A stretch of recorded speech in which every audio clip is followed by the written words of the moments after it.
तो 4 घंटे सिलेक्शन नहीं होता, 15 घंटे तुमको पढ़ना है, एटलीस्ट 15 घंटे पढ़ना है। तुमने टाइम वेस्ट किया, बिल्कुल सीरियसनेस नहीं थी, तुम पढ़ाई अच्छे से नहीं कर रहे थे, टाइम खराब कर रहे थे, हर अलग अलग जगह पर टाइम को इस्तेमाल कर रहे थे एक्सेप्ट पढ़ाई पर फोकस करने के। दीदी आप जो इतना कुछ बता रहे हो कि आपने 5 महीने में कहा कि नहीं भाई, टाइम खराब करने के लिए तुम्हारे पास बहुत कुछ है, बट मेरे पास नहीं था ना, बिकॉज आई नो अगर मेरा इस अटेम्प्ट में नहीं हुआ, my parents, my family would have thrown me out of the house. Crack NEET in 150 days. YouTube पर ऐसे वीडियोस दिसंबर से आने स्टार्ट हो जाएंगे। मैं खुद इस वीडियो के साथ आई हूँ। इस वीडियो में ऐसा क्या इस वीडियो को तुम 150 दिन तक देखोगे, लगातार देखोगे, तुम्हारा सिलेक्शन हो जाएगा। 150 दिन में सिर्फ इस वीडियो को देख लेने भर से तुम्हारा सिलेक्शन हो जाएगा? Answer is no. इसलिए यहाँ पर लिखा हुआ possible. At the end of the video तुम खुद इस बात का आंसर करोगे कि ये पॉसिबल है तुम्हारे लिए या नहीं। पहली बात, कुछ क्वेश्चंस के आंसर दो। नंबर ऑफ एस्पिरेंट्स जो नीट 2025 में बैठेंगे कितने हैं? 25 लाख प्लस। उनमें से गवर्नमेंट सीट्स कितनी हैं? 50,000। ठीक है, 50,000 MBBS गवर्नमेंट सीट्स हैं। मतलब परसेंटेज ऑफ सिलेक्शन स्टूडेंट्स कितने को हो रहा है? 2%। मतलब इतनी जो भीड़ चाल है, इतना तो कंपटीशन है, इसमें 25 लाख प्लस बच्चे बैठ रहे हैं, उसमें सिलेक्शन सिर्फ और सिर्फ 50,000 बच्चों को, मतलब 2% बच्चों का सिलेक्शन हो रहा है। मतलब बाकी 98%, सोचो 98%। कंपटीशन कितना? कंपटीशन बहुत वास्ट है, बहुत ही ज्यादा वास्ट। और टाइम कितना बचा हुआ है? दिसंबर, जनवरी, फरवरी, मार्च, अप्रैल, 5 महीने, मतलब 150 दिन, 150 दिन हमारे पास क्लियर कट बचा हुआ है, क्योंकि नीट अगर कंसिडर करते हैं मई 2025 में होता है in its first week. Seriousness कितनी है हम सब में? सीरियसनेस बिल्कुल भी नहीं है। अगर सीरियसनेस होती तो आई बेट तुम इस वीडियो तक आते ही नहीं, सीरियसली। इसके बाद एक्सेप्ट करो दैट यू हैव मिस्टेकन, तुमने गलती की है, एक्सेप्ट करो। अब तुम्हारे पास कम टाइम है, ये भी एक्सेप्ट करो। ठीक है, अब क्या? हमने गलती की है, हमारे पास कम टाइम है, अब क्या? अब क्या? 2 रास्ते हैं। पहला तो कि जो बचे खुचे 5 महीने हैं उसमें भी तुम वही करो जो तुमने अभी तक किया है।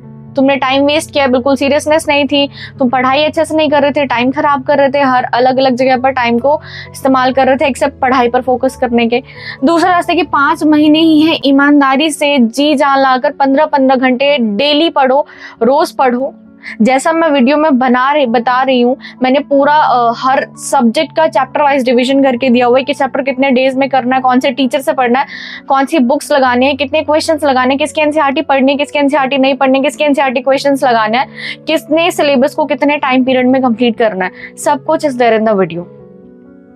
दीदी आप जो इतना कुछ बता रहे हो कि आपने 5 महीने में कहा कि नहीं भाई, दीदी का फर्स्ट अटेम्प्ट में नहीं हुआ था, दीदी ने एक ड्रॉप लिया था, तो उनको पता था कि उन्हें शुरू से मेहनत करनी है। मैंने शुरू से मेहनत की थी, पूरे साल भर मैंने मेहनत की थी, तब जाकर मैं मेडिकल कॉलेज में हूँ। पूरे साल भर क्यों मेहनत की? बिकॉज मुझे पता था यार, मुझे उतनी लग्जरी नहीं मिली जितनी तुम सबको मिल रही है। आई नो अभी जो तुम वीडियो देख रहे हो, बेड पर बैठ के ऐसे लेट कर वीडियो देख रहे हो, खाना खाते खाते वीडियो देख रहे हो, तुम्हें बहुत लग्जरी मिल रही हो, तुम्हारा एसी चल रहा है, तुम्हारे पास नेटफ्लिक्स का सब्सक्रिप्शन है, अमेजॉन प्राइम का सब्सक्रिप्शन है। टाइम खराब करने के लिए तुम्हारे पास बहुत कुछ है, बट मेरे पास नहीं था ना, बिकॉज आई नो अगर मेरा इस अटेम्प्ट में नहीं हुआ, my parents, my family would have thrown me out of the house. मेरी रिस्पॉन्सिबिलिटी, मेरे 2 छोटे भाई थे। सो अभी भी 5 महीने हैं, बिगड़ा नहीं है। इसको भी अगर तुम चाहो ईमानदारी से 15 घंटे प्लस आवर्स तुम हर रोज पढ़ाई करते हो, तुम्हारा सिलेक्शन कोई नहीं रोक सकता। वीडियो में कंटेंट क्या क्या होने वाला है, दिसंबर से हम स्टार्ट कर रहे हैं, अप्रैल तक में हमें अपना सिलेबस खत्म करना, ताकि मई में हम फुल कॉन्फिडेंस के साथ सिलेबस कंप्लीशन के साथ नीट के पेपर में बैठ सके। 150 डेज की पूरी प्लानिंग है। कंटेंट्स फिजिक्स प्लानर, मतलब डे वाइज, मंथ वाइज, कितने चैप्टर को कितने टाइम में करना है, कौन सा चैप्टर कहाँ से लेना है, किसका 1 शॉट लेना है, किसका डिटेल लेना है, सब कुछ 120 डेज में फिजिक्स हमारा कंप्लीट हो जाएगा। बायो प्लानर 75 डेज में बायो खत्म हो जाएगा, lecture, question, practice, everything. Chemistry planner जो है 100 डेज में केमिस्ट्री, ऑर्गेनिक, इनऑर्गेनिक, फिजिकल सब खत्म हो जाएगा। सारा प्लानर वीडियो में है, लिख कर लाई। वीडियो बेशक से 10 मिनट के, पर बनाने के लिए मुझे खुद 10 दिन लगा है।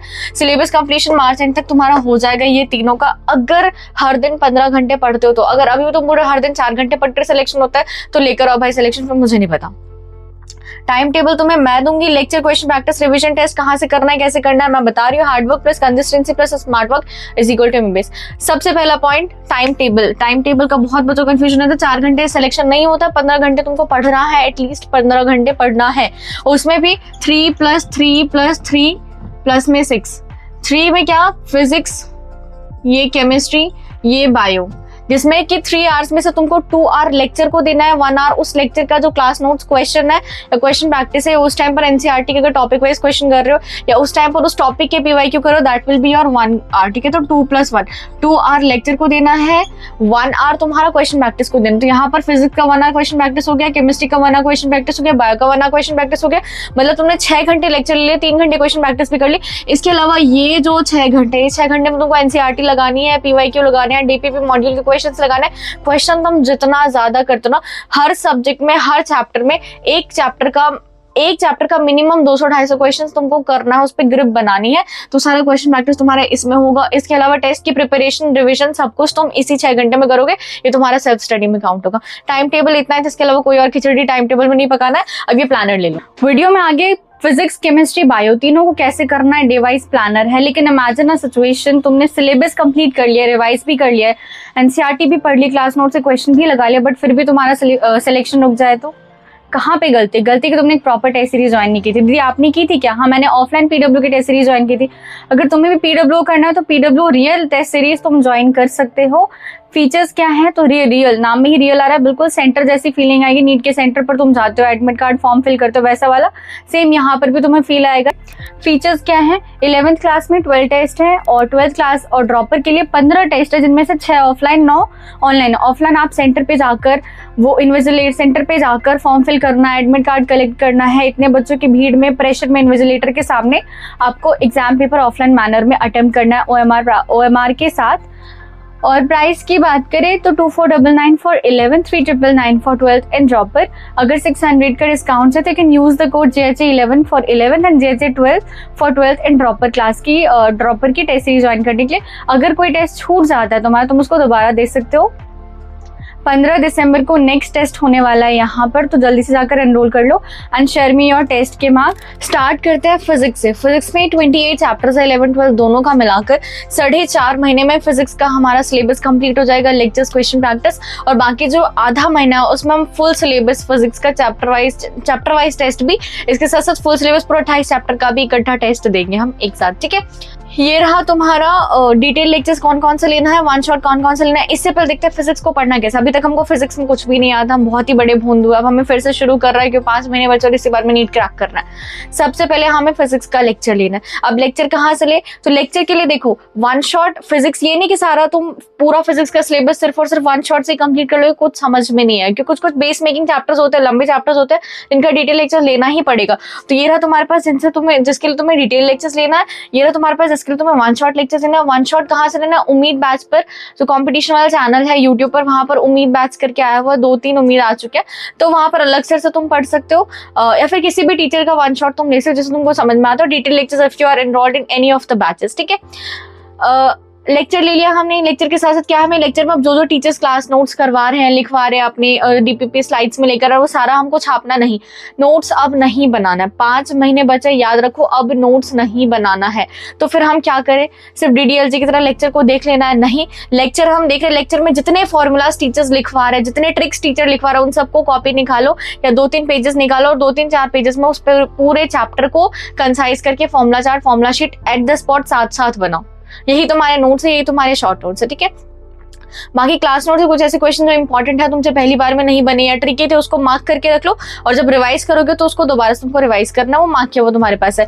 लेक्चर ले लिए, नोट्स हमारे पास बन गए, क्लास नोट्स के क्वेश्चंस साथ साथ में करना। जैसे फिजिक्स का क्या है, हर रोज तुम्हें फिजिक्स को 3 आवर देना है, जिसमें से 2 आवर तुम्हारा लेक्चर को जाएगा और 1 आवर तुम्हारा क्वेश्चन प्रैक्टिस लेक्चर के साथ साथ। इसके अलावा सेल्फ स्टडी में भी अगर तुम्हारा फिजिक्स का कोई टॉपिक या लेक्चर का कोई पार्ट या कोई क्वेश्चन छूट जाता है या प्रैक्टिस रह जाती है, तो तुमको सेल्फ स्टडी के जो 6 घंटे मैंने वहां पर अलॉट किए थे वहां पर करना है।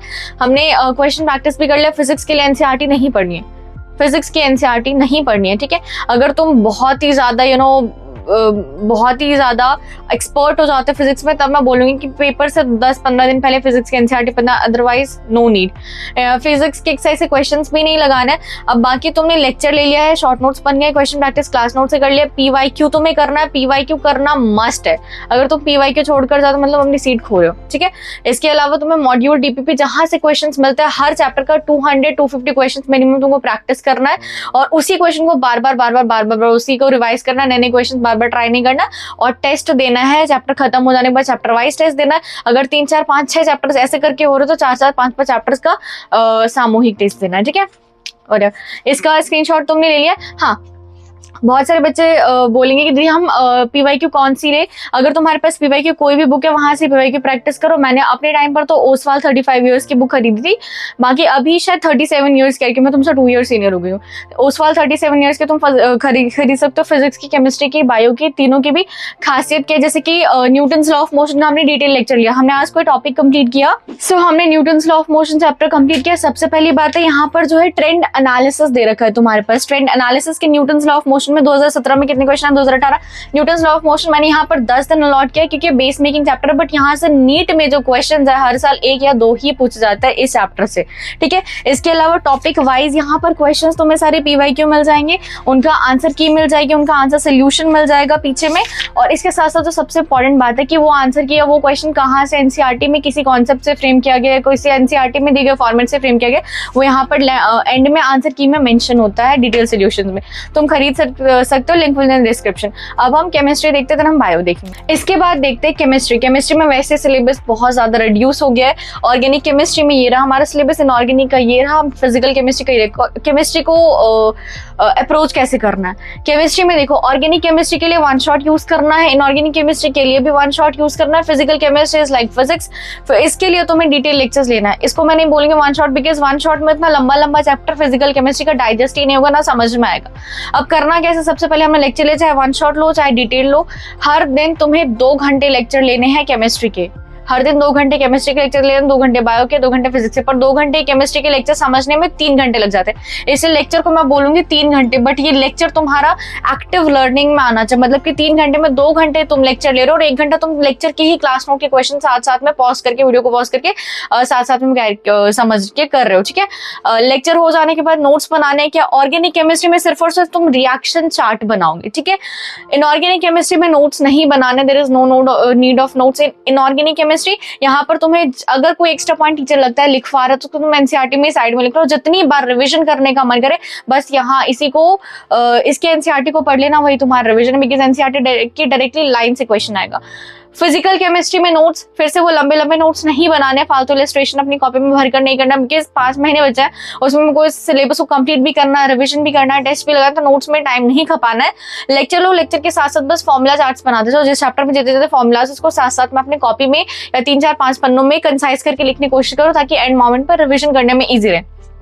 लेक्चर ले लिया, नोट्स नहीं, शॉर्ट नोट्स और फॉर्मुला चार्ट और रिएक्शन चार्ट हमारे पास बन गए। इसके बाद हमें एनसीईआरटी के इन टेक्स्ट क्वेश्चंस और एक्सरसाइज क्वेश्चंस तीनों ही में करने हैं, बिकॉज एनटीए नीट में यहाँ के डायरेक्टली क्वेश्चंस केमिस्ट्री के तो डायरेक्टली एनसीईआरटी के क्वेश्चंस उठाकर देता है, बस डिजिट्स या नंबर को इंटरचेंज करके, ठीक है। क्वेश्चंस हो जाने, एनसीईआरटी क्वेश्चंस हमने कर ले। इसके बाद अगर तुम्हारे पास डीपीपी है, किसी बैच में एनरोल्ड हो, मॉड्यूल है, वहां के क्वेश्चंस, मतलब हर चैप्टर के 250 क्वेश्चंस तुम्हें करने हैं, कहीं से भी तुम वो क्वेश्चंस लगाओ, ठीक है। और क्वेश्चंस हो जाने के बाद फिर तुमको टेस्ट देना है और पीवाईक्यू करना है। पीवाईक्यू में 37 इयर्स जो बताया था उस वाल का। अब इसका तुम स्क्रीनशॉट ले लो, बाकी मैं टेलीग्राम पे भी डलवा दूंगी। मंथली टारगेट अगर तुम चाहते हो कि हर दीदी आप हमें हर महीने रिमाइंड कराते रहो, तो मैं कम्युनिटी पोस्ट पे भी डाल दूंगी, टेलीग्राम पे भी डाल दूंगी, अगर तुम चाहते हो तो कमेंट में लिख देना, ठीक है। बाकी इसका स्क्रीनशॉट ले लो। यहाँ पर डी का मतलब डेज है, डब्ल्यू का मतलब वीक है, ठीक है। ये रहा तुम्हारा, और इस हिसाब से पढ़ना है, ठीक है, सिर्फ ये देखने के लिए नहीं। सबसे लास्ट अब आ जाता है बायोलॉजी। बायोलॉजी को हमें 2.5 मंथ में खत्म करना है लेक्चर के साथ, और 2.5 मंथ जो बचेगा उसमें रिवीजन करनी है, सिर्फ एनसीईआरटी पढ़ना है और चैप्टर वाइज क्वेश्चंस करने हैं और सिर्फ टेस्ट सीरीज देना है, ठीक है। अप्रोच कैसे करना है बायो को, बायो का सबसे पहले लेक्चर लेना है। पहली बात एक बात समझो, तुम्हें क्या लगता है लेक्चर लेने सिलेक्शन हो जाता है? बहुत सारे बच्चे बायो का सिर्फ लेक्चर ले लेंगे और उनको मतलब लगता है कि पता नहीं क्या ही है वो, और उनका सिलेक्शन हो जाएगा। इस बेसिस पे नहीं होता भाई, बायो में सिर्फ लेक्चर लेने सिलेक्शन नहीं होता, लेक्चर प्लस में एनसीईआरटी के भी बहुत बार, तो तुम टॉपर्स के इंटरव्यू में सुनते हो 10-20 बार रीडिंग, मैंने भी 10-20 बार नहीं किए, बट एटलीस्ट तुम 4-5-6 बार रीडिंग करो एनसीईआरटी की, चैप्टर वाइज क्वेश्चंस लगाओ, टेस्ट दो, तब जाकर सिलेक्शन होगा, ठीक है। अप्रोच कैसे करना है, लेक्चर लेना है, फिर लेक्चर के साथ क्या नोट्स बनाने हैं। नोट्स बायो में भी नहीं बनाना, मैं बोल रही हूँ नोट्स तुमको नहीं बनाना, तुम्हारे पास 5 महीने नोट्स बनाओगे तो कैसे सिलेक्शन होगा? नोट्स नहीं बनाना है। बायो का लेक्चर लो, जो लेक्चर टॉपिक जो उस दिन का हो रहा है उस टॉपिक का एनसीईआरटी उस दिन पढ़ो, रात में भी रिवाइज करने के लिए वही वाला एनसीईआरटी का टॉपिक पढ़ो, तुम्हारा रिवीजन भी हो गया, नोट्स का भी काम वही कर जाएगा। प्लस में चैप्टर वाइज क्वेश्चंस तुम्हें जहां कहीं से मिल रहा है, कोई डीपीपी है, कोई मॉड्यूल है, वहां से करो, और जब चैप्टर खत्म हो जाए तो चैप्टर का टेस्ट दो। उसके बाद बायो में 32 चैप्टर है, एक चैप्टर तुम्हें 2 दिन में करना है। बायो तुम वन शॉट से कंप्लीट कर सकते हो। वन शॉट किसका लेना है, या तो उम्मीद बैच पे चले जाना, वही जहां पर कि तरुण सर ने ज़ूलॉजी पढ़ाई है और एमडी सर ने, नहीं सॉरी, जहां पर तरुण सर ने बॉटनी पढ़ाई है, एमडी सर ने ज़ूलॉजी पढ़ाई है। बाकी तुम विपिन सर के भी ओजोन क्लासेस पे वन शॉट बॉटनी ज़ूलॉजी के ले सकते हो, ठीक है। नई एनसीईआरटी के अकॉर्डिंग, नई एनसीईआरटी लेकर बैठना, उसके अकॉर्डिंग पढ़ना, ठीक है। और बाकी एक दिन में तुम्हें हाफ वन शॉट कंप्लीट करना है। इसके हिसाब से 60 डेज में तुम्हारा हो जाना है 32 चैप्टर्स। बट कुछ चैप्टर्स लंबे होते हैं, जैसे कि जेनेटिक्स के चैप्टर्स हो गए, ह्यूमन हेल्थ एंड डिजीज हो गया, एनिमल किंगडम के लंबे चैप्टर्स है, इनको तुम एक वीक दोगे, 10 दिन दोगे, तो उस हिसाब से 75 डेज में तुम्हारा बायो पूरा श्योर शॉट कंप्लीट हो जाना चाहिए। टेस्ट का मैंने बता दिया कि रिविजन के लिए, रिविजन तुम्हें हर रोज करना। आज का जो पढ़ा है वो तुम्हें, जो 6 घंटे मैंने सेल्फ स्टडी को अलॉट किया था, उसमें तुम्हें आज का रिवीजन करना है, कल के दिन भी आज का रिवीजन करना है, और संडे को पूरे सप्ताह का लेकर बैठना है, उसका रिवीजन करना है। बैकलॉग के लिए मैं बस एक लाइन बोलूंगी, अगर तुम्हारा अब भी इसके बाद भी बैकलॉग बनता है तो बैकलॉग खत्म तो जरूर होगा, खत्म तो होगा, पर उस टाइम तुम नीट 2025 के लिए नहीं बल्कि नीट 2026 के लिए प्रिपेयर कर रहे हो। चलो बाय।